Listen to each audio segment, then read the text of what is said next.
திருச்சிற்றம்பலம். திருநீற்று பெருமையை 3வது நாளாக பார்க்குறோம். இது 3வது பதிவு.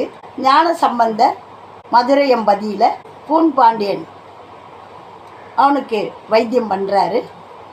ஒரு பகுதியை திருநீர் பூசி ஞானசம்பந்தர் குணப்படுத்துறதாகவும், இன்னொரு பகுதியை சமணர்கள் அவங்க வைத்தியத்தை பண்ணி குணப்படுத்துறதாகவும் பண்ணுவாங்க.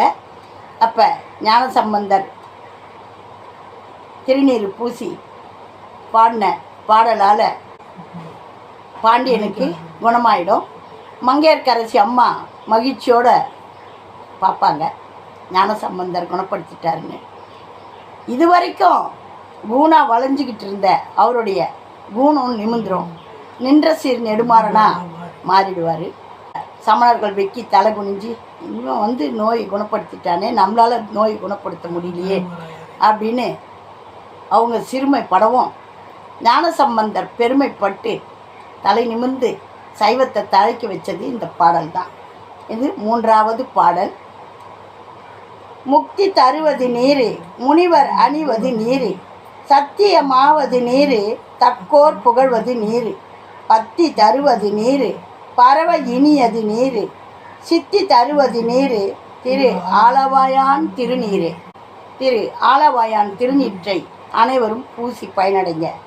முத்தி தருவது நீரு, முனிவர் அணிவது நீரு, சத்தியமாவது நீரு, தக்கோர் புகழ்வது நீரு, பத்தி தருவது நீரு, பறவ இனியது நீரு, சித்தி தருவது நீரு, திரு ஆலவாயான் திருநீரே. இந்த ஆலவாயானுடைய திருநீற்றுக்கு இருக்கிற பெருமையை பாருங்கள்.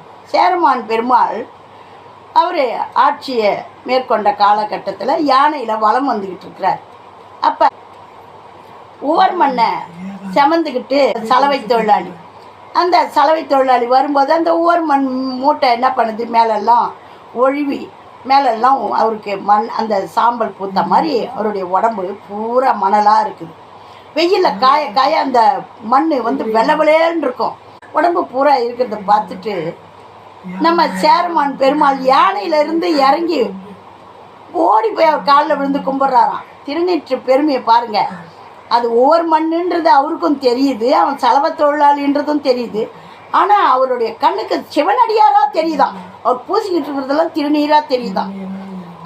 லைக் பண்ணுங்கள், ஷேர் பண்ணுங்கள், சப்ஸ்கிரைப் பண்ணுங்கள், ஆல் பெல் பட்டனை கிளிக் பண்ணுங்கள்.